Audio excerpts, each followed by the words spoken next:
சீனாவில் மரங்களால் தான் வீடுகள் அமைத்திருப்பார்கள்.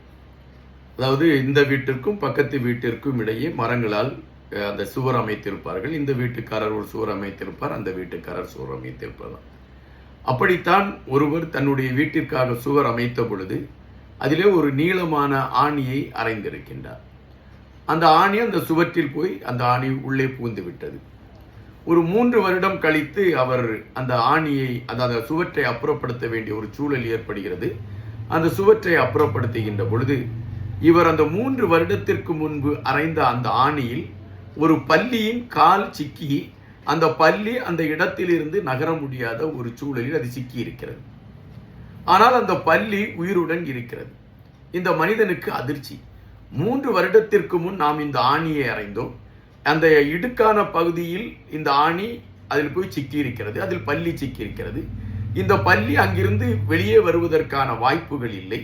3 வருடம் கழித்து தான் நாம் இந்த சுவரை நாம் பிரிக்கின்றோம். இப்பொழுது அந்த பல்லி அதிலே உயிரோடு இருக்கிறது. எப்படி இந்த பல்லி உயிரோடு இருக்க முடியும் என்ற கேள்வி அவர் மனதிற்குள் வருகிறது. உடனே அவர் யோசிக்கின்றார், எப்படி இந்த பல்லி உயிரோடு இருக்கிறது என்று பார்க்க வேண்டும் என்று அந்த ஆணியை அவர் எடுக்காமல் அப்படியே அந்த பல்லியை விட்டு விட்டு பார்க்கிறார். ஒரு சிறிது நேரம் கழிய விட்டு அந்த பல்லி இருக்கக்கூடிய இடத்திற்கு இன்னொரு பல்லி வருகின்றது. அந்த பல்லி தன்னுடைய வாயில் சுமந்து வந்திருந்த உணவை இந்த பல்லிக்கு ஊட்டி விட்டு இருக்கக்கூடிய காட்சியை அவர் பார்த்திருக்கிறார். இதை உடனடியாக அவர் காணொலியாகவும் எடுத்திருக்கிறார்.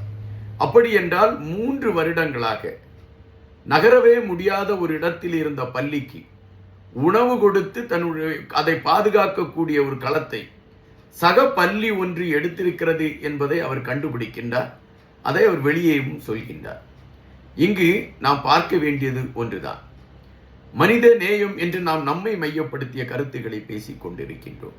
ஆனால் மனிதனை தாண்டி 5 அறிவு மிருகங்கள் காட்டுகின்ற நேயங்கள் தான் இந்த உலகத்தில் பல பாடங்களை உருவாக்கி காட்டியிருக்கிறது. இந்த பல்லி 3 வருடமாக ஒரே இடத்தில் அசையாமல் இருந்ததும், அந்த பல்லிக்கு 3 வருடங்களாக ஒரு சகத்தோழன் உணவை கொண்டு வந்து கொடுத்திருக்கக்கூடிய களமும், நட்புக்கு இதைவிட எதை உதாரணமாக சொல்ல முடியும்? நீங்களே கொஞ்சம் சிந்தித்து பாருங்கள். எவ்வளவு வினோதமானவைகள்லாம் இந்த மண்ணில் நடைபெற்று கொண்டிருக்கிறது என்பது. நன்றி.